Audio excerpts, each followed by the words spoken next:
Hello everyone, आप सभी का स्वागत है मेरे YouTube channel Maths Hub by Manoj Thakur पे। तो आज जेई मेंस 2020 का एक स्ट्रेट लाइन का क्वेश्चन लेके आया हूँ। इस क्वेश्चन के जितनी इन्फॉर्मेशन रिलेटेड इस क्वेश्चन की होगी उसको हम लोग इस क्वेश्चन में डिस्कस करेंगे। तो क्वेश्चन में क्या कह रहा है, if the perpendicular bisector of the line segment joining the point P and Q, P और क्यू पॉइंट को ज्वाइन करके जो लाइन बन रहा है इसका एक perpendicular bisector has y intercept, उसका y इंटरसेप्ट इक्वल टू किसके है, -4 के इक्वल टू है। तो ये k की वैल्यू जानना चाहते हैं इसमें से कौन सा ऑप्शन करेक्ट है। तो ये आप समझने की एक बार कोशिश करेंगे। तो देखो, सबसे पहले हम लोग यहाँ पे पी क्यू लाइन बनाने की कोशिश करेंगे। तो मान लो जो p और q पॉइंट को ज्वाइन करके जो हमारी लाइन बन रही है उसको हम लोग मान लेते हैं ये फॉर एग्जांपल p पॉइंट है, ये q पॉइंट है। जो p का कोऑर्डिनेट है वो हमारे पास क्या है 1,4 है, और जो q का कोऑर्डिनेट है वो हमारे पास क्या है k,3 है। इसका एक परपेंडिकुलर बाइसेक्टर है, ठीक है, एक परपेंडिकुलर बाइसेक्टर है। उस परपेंडिकुलर बाइसेक्टर का y इंटरसेप्ट क्या है, -4। अब आप लोगों को पता है इंटरसेप्ट का मतलब क्या होता है। इंटरसेप्ट का मतलब ये होता है सर कि कोई भी लाइन जो x एक्सिस या y एक्सिस को किसी पॉइंट पे कट करती है तो उस पॉइंट से ओरिजिन के बीच का डिस्टेंस जो होता है वो हमारा इंटरसेप्ट होता है। जैसे ये x एक्सिस है तो x एक्सिस पे कट की हुई ये क्या होगा, x इंटरसेप्ट होता है। ये क्या होता है, y इंटरसेप्ट। अगर यही लाइन नीचे कट करती तो ये डाउनवर्ड हो जाता। तो यहाँ पे बोला है कि उसका y इंटरसेप्ट किसके इक्वल टू है, -4 के इक्वल टू है। तो अगर उसका इंटरसेप्ट -4 के इक्वल टू है इसका मतलब ये डाउनवर्ड कट किया है। तो इसका मतलब इसने y एक्सिस पे डाउनवर्ड कट किया, नहीं कहीं यहाँ पे। तो इसका कोऑर्डिनेट, अगर ये डिस्टेंस हमारा y इंटरसेप्ट है तो y इंटरसेप्ट कितना है 4। तो ये वाला कोऑर्डिनेट कितना हो जाएगा, -4 है। तो ये वो रिफ्लेक्ट कर रहा है माइनस, तो ये रिफ्लेक्ट कर रहा है कि ओरिजिन से डाउन होगा, ये बिलो द ओरिजिन होगा। तो ये कोऑर्डिनेट हमारा बन जाएगा सर 0,-4। अब हमारा टारगेट क्या है कि किसी तरीके से हमें यहाँ पे k की वैल्यू निकालनी है। तो k की वैल्यू निकालने के लिए आप यहाँ पे एक इम्पॉर्टेंट पॉइंट है। अब आप लोगों को पता है कि जब कभी भी दो लाइन आपस में परपेंडिकुलर हो तो उनके स्लोप का प्रोडक्ट किसके इक्वल टू होता है, -1 के। If two lines are perpendicular then product of their slope is equal to क्या होता है, -1 के इक्वल टू होता है। तो यहाँ पे एक PQ लाइन है और एक दूसरी लाइन है, उसका नाम हम लोग फॉर एग्जाम्पल क्या रख देते हैं, RS लाइन रख देते हैं। तो PQ और RS लाइन आपस में परपेंडिकुलर है, क्योंकि बोला है कि जो RS लाइन है वो एक परपेंडिकुलर बाइसेक्टर है। तो परपेंडिकुलर बाइसेक्टर का मतलब हमें समझ आता है सर कि परपेंडिकुलर बाइसेक्टर का मतलब होता है उस लाइन को दो इक्वल पार्ट में डिवाइड कर देता है और उसके साथ वहाँ पे एंगल 90 डिग्री बनाता है। तो अब आपको पता है कि PQ लाइन का तो आप स्लोप निकाल सकते हो, क्यों, क्योंकि आपको दो पॉइंट पता है। आप लोगों को पता है कि किसी एक लाइन का स्लोप निकालना हो तो स्लोप का मतलब होता है कि पॉजिटिव एक्स एक्सिस से inclination. Slope is the inclination of a line from positive x axis. Positive x axis से लाइन की जो भी इंक्लाइनेशन होती है, जैसे फॉर एग्जांपल मान लो ये लाइन है, इस लाइन का पॉजिटिव एक्स एक्सिस से जो इंक्लाइनेशन होता है ये वाला, ये जो इंक्लाइनेशन होता है इसी को हम क्या बोलते हैं, स्लोप बोलते हैं। तो स्लोप का मतलब होता है inclination of a line from positive x axis. अब स्लोप निकालने के डिफरेंट आपके तरीके हैं। अगर आपको इंक्लाइनेशन दिया हो तो m = tan थीटा यूज करेंगे। अगर आपको कोई लाइन है जिसके दो पॉइंट दिया है तो वहाँ पे 2 पॉइंट फॉर्म से आप क्या करोगे, आप difference of ordinate upon difference of abscissa से निकालोगे, यानी m = y2 - y1 upon x2 - x1, इससे स्लोप निकालोगे। अगर कभी डायरेक्ट आपको एक लाइन दे रखी है तो उससे स्लोप निकालने का फॉर्मूला होता है minus coefficient of x upon coefficient of y, ठीक है। और या तो y = mx + c, उससे भी निकाल सकते हैं। तो सबसे पहले हम यहाँ पे क्या करेंगे, जो हमारी PQ लाइन है सर उसके स्लोप निकालने की कोशिश करेंगे। तो स्लोप ऑफ PQ लाइन आप क्या निकालोगे, स्लोप ऑफ PQ लाइन।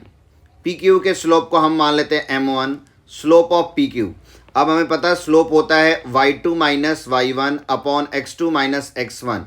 कब, जब आपको दो पॉइंट दिया हो। तो पहले वाले जो पॉइंट है उसका नाम x1 y1 रख देते हैं, जो दूसरा पॉइंट है उसका नाम x2 और y2 रख देते हैं। तो ये पॉइंट से आप यहाँ पे वैल्यू रखें।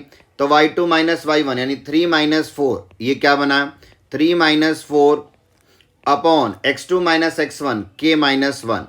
तो यहाँ से जो हमारा स्लोप आया वो आ गया सर -1 अपॉन k - 1। अब किसी तरीके से आर एस लाइन का स्लोप निकालना है। तो आर एस लाइन के लिए अब आपको पता है कि आर एस क्या है, परपेंडिकुलर बाइसेक्टर है पी क्यू लाइन का। तो परपेंडिकुलर बाइसेक्टर है तो इसका मतलब ये वाला जो पॉइंट है ये मिड पॉइंट होगा किसका, पी और क्यू का। तो दो पॉइंट कभी दिया हो तो उससे मिड पॉइंट निकालना हो तो हमें पता होता है मिड पॉइंट का फॉर्मूला क्या होता है। मिड पॉइंट का फॉर्मूला होता है सर हमारे पास, जो मिड पॉइंट होता है उसका फॉर्मूला होता है हमारे पास x1 plus x2/2 comma y1 plus y2/2। This is the formula of mid point. किसी भी दो पॉइंट का मिड पॉइंट निकालना हो तो इससे निकाल सकते हैं। तो ये मिड पॉइंट निकाल लेते हैं हम लोग। तो इसका मिड पॉइंट क्या आ जाएगा, मिड पॉइंट आ जाएगा ये k और ये 1, तो k प्लस 1/2 इसका मिड पॉइंट आ जाएगा k प्लस 1/2 कॉमा 3 प्लस 4 7, तो ये 3 प्लस 4 7 7/2 ये मिड पॉइंट आ गया। अब जो आर एस लाइन है इसके ऊपर भी आपको दो पॉइंट मिल गए, कौन कौन से, एक तो ये पॉइंट मिल गया और एक 0,-4। तो अब स्लोप ऑफ क्या निकाल दो, आर एस लाइन का स्लोप निकाल दो। तो slope of R S line किसका निकालेंगे, slope of R S line, जिसका नाम आप फॉर एग्जांपल m2 रख दो। तो इसका भी formula y2 minus y1 upon x2 minus x1। तो ये जो पॉइंट है इसका नाम हम क्या रख देते हैं, इसका नाम मान लो रख दो फॉर एग्जांपल x1 y1। तो इस पॉइंट का ऑटोमेटिकली x2 और y2 रखना पड़ेगा। तो हमें क्या है y2 माइनस y1, तो ये बनेगा 7/2 माइनस 4, तो माइनस माइनस प्लस 4 अपॉन क्या होगा x2 माइनस x1 यानी k प्लस 1/2 माइनस 0, तो k प्लस 1/2 ही हो जाएगा। अब न्यूमरेटर का एलसीएम लो, तो एलसीएम लोगे तो ये क्या बनेगा, ये बनेगा 4 2 जा 8, 8 प्लस 7 15/2 और ये k प्लस 1/2 है तो ये रेसिप्रोकल होके 2 अपॉन क्या बनेगा k प्लस 1, 2 से 2 कैंसिल हो गए तो ये क्या बना 15 अपॉन k प्लस 1। अब दोनों ही लाइन का हमने स्लोप निकाल लिया। अब हमारे पास इंफॉर्मेशन क्या है कि सर ये दोनों लाइन आपस में कैसी हैं, परपेंडिकुलर हैं। तो अगर ये दोनों लाइन आपस में परपेंडिकुलर हैं तो उनका स्लोप का प्रोडक्ट किसके इक्वल टू होता है, -1 के। तो यहाँ पे जो हमारी पी क्यू लाइन है यहाँ पे ये इन्फॉर्मेशन लिख देता हूँ। जो हमारी पी क्यू लाइन है सर वो परपेंडिकुलर है किसके, आर एस के। तो पी क्यू का स्लोप हमने निकाल चुके हैं, क्या है, तो इसका मतलब यहाँ से सर आया कि m1 into m2 should be equal to -1। अब हमारे पास m1 क्या है यहाँ पे, तो m1 है सर हमारे पास, वो लिखता हूँ m1 है sir -1 upon k plus 1। m1 है हमारे पास -1 upon k minus 1 into m2 क्या है 15 upon k plus 1 which is equal to -1।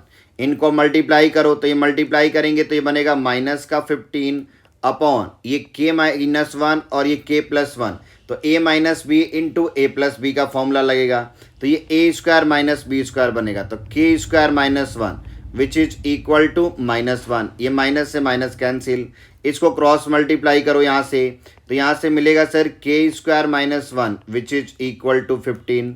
तो यहाँ से k स्क्वायर किसके इक्वल टू 15 प्लस 1 16, तो k की वैल्यू क्या आ जाएगी +-4।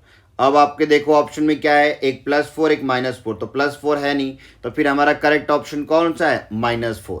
तो इस तरीके के आप क्वेश्चंस के लिए आप चैनल पे बने रहें। मैं आज से स्टार्ट किया है और हर रोज़ एक क्वेश्चंस आपके प्रीवियस ईयर्स के डालूंगा। मैं कोशिश करूंगा कि लगातार आपके हर रोज़ तो डालूंगा ही, पहले एक एक चैप्टर जैसे स्ट्रेट लाइन उठाया था, स्ट्रेट लाइन से रिलेटेड जो भी PYQ है इसको कर दूँ, हर चैप्टर के धीरे धीरे मैं कर दूंगा। और इससे पहले भी मैंने 60-65 PQI क्वेश्चन सॉल्व करा रखा है, उसकी प्लेलिस्ट बना रखी है, वहाँ से भी जाके आप देख सकते हैं। जो भी चैप्टर आपने स्टडी किया है उस चैप्टर का PYQ क्वेश्चन कंपलसरी होता है, ताकि PYQ क्वेश्चंस करने से आपको आइडिया लगता है कि आपके पेपर में क्वेश्चन आने वाले कैसे हैं, किस टाइप के क्वेश्चंस आपके सामने आएंगे। ठीक है, तो चलो आज की हम लोग क्लास को यहीं पे होल्ड करते हैं।